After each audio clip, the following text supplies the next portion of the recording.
बिस्मिल्लाहिर्रहमानिर्रहीम। शुरू करता हूँ अल्लाह के पाक नाम से जो बहुत बड़ा मेहरबान नहायत रहने वाला है। दोस्तों, बहनों, भाइयों, बुजुर्गों, अस्सलाम वालेकुम रहमतुल्लाहि व बरकातहू। हम कुरान पाक से शिफा और वाक़यात पर मबनी इस्लामी मालूमाती वीडियो की 128वीं किस्त आज पेश कर रहे हैं और इस वीडियो में हम बयान करेंगे कि अल्लाह ताला इन कौमों के साथ क्या सलूक करता है जो अपने वादे तोड़ती हैं। तो दोस्तों, बहनों, भाइयों, कुरान और सुन्नत में बयान करता अदल के इलाही फ्रेमवर्क में वादों और मुआहदों की तफसील एक बुनियादी इखलाकी और कानूनी जिम्मेदारी है।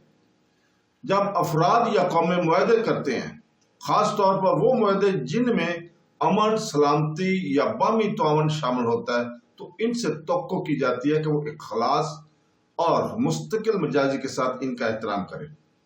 ऐसे ओहदों को तोड़ना न सिर्फ इंसानी अमानत में खयानत है बल्कि अल्लाह ताला की नजदीक संगीन खिलाफ वर्जी है। कुरान पाक बार बार ऐसी खयानत के खिलाफ तंबी करता है और इन नताइज की निशानदेही करता है जो कौमें बेईमानी से काम लेती हैं। सूरह अनफाल आयत नंबर 55 और 56 में अल्लाह ताला वाज़ह तौर पर इन लोगों की मजम्मत करता है जो अपने मुआहदे तोड़ते हैं। वो कहता है, बेशक अल्लाह के नजदीक जानदारों में बदतरीन वो लोग हैं जिन्होंने कुफ्र किया और वो कभी ईमान नहीं लाएंगे, और लोग जिनसे तुमने अहद किया लेकिन वो हर बार अहद तोड़ देते हैं और अल्लाह से नहीं डरते। ये आयत इस बात की ज़ाहिर करती है कि अल्लाह आदि मुआहदा तोड़ने वाले को किसी तरह देखता है, न सिर्फ नाकाबिल एतमाद बल्कि इनके मुसलसल खयानत और एहतसाब की किसी की वजह से बदतरीन मखलूक में से इनके अमाल से ना तो खुदाई अजाब का खौफ है और ना ही खलाक की जिम्मेदारी का एहतराम। इस तरह के रवैये से समाजी निज़ाम को नुकसान पहुंचता है और तनाज़ात और बदनवानी का बहस बनता है।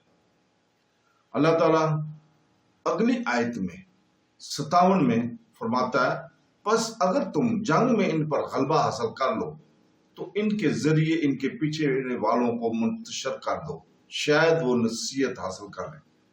ये आयत मुआहदों की खिलाफ वर्जियों के लिए नापे गए और मनसफाना रद्द अमल की इजाजत देती है।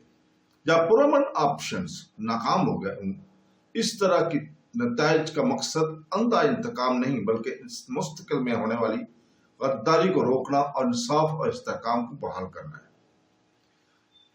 अल्लाह ताला इस बारे में रहनुमाई फरमाई करता है कि मुसलमानों को मुतवक्का या हकीकी खयानत के मामलात में कैसे अमल करना चाहिए। सूरह अनफाल आयत नंबर 58 में अल्लाह ताला फरमाता है, अगर तुम्हें किसी कौम की तरफ से खयानत का अंदेशा हो तो इनकी तरफ बराबरी के साथ वापस फेंक दो, बेशक अल्लाह खयानत करने वालों को पसंद नहीं करता। यह आयत खयानत के बावजूद शफाफियत और ईमानदारी पर जोर देती है।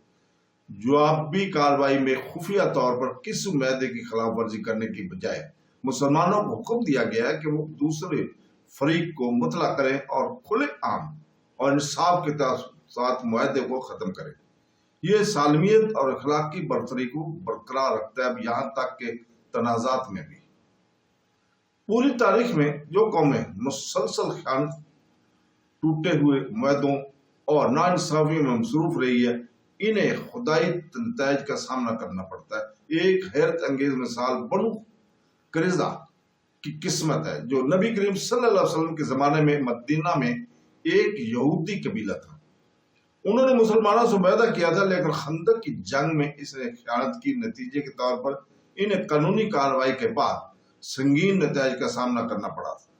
ये इंतकाम नहीं था बल्कि मुस्लिम कम्युनिटी को मजीद खयानत से बचाने के लिए एक जरूरी इक़दाम था।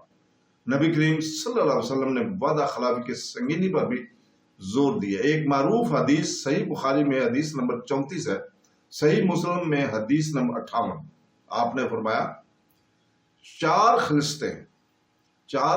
खसलतें हैं कि जिनमें ये हूं वो खालिस मुनाफिक है, और जिसमें इनमें से कोई एक भी हो इसमें तो नफाक की खसलियत है, यहां तक कि इसे छोड़ दे।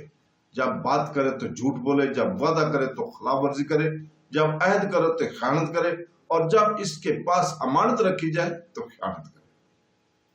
یہ حدیث معاہدوں کی خیانت کو منافقت سے جوڑتی ہے، جو کہ سب سے بڑی روحانی بیماریوں میں سے ایک ہے۔ اس سے ظاہر ہوتا ہے کہ اللہ تعالیٰ افراد اور قوموں دونوں کو امانت کے خلاف ورزی کے لیے جواب دار ٹھہراتا ہے، اور اس طرح کے اعمال ایمان اور معاشرہ دونوں کو تباہ کر دیتے ہیں۔ اللہ تعالیٰ سورہ توبہ کی آیت نمبر 7 میں خبردار کرتا ہے، جس میں فرماتا ہے مشرکوں کے لیے اللہ اور اس کے رسول کے نزدیک معاہدہ کیسے ہو سکتا ہے۔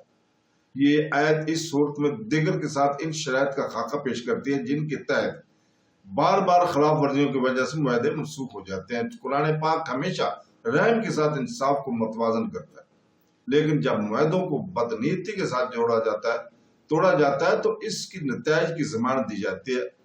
اللہ ان قوموں کے ساتھ مضبوطی اور انصاف سے پیش لاتا ہے جو اپنے وعدوں یا معاہدوں کو توڑتی ہے۔ خیانت الہی غضب اور معاشرتی تباہی کو دعوت دیتی ہے۔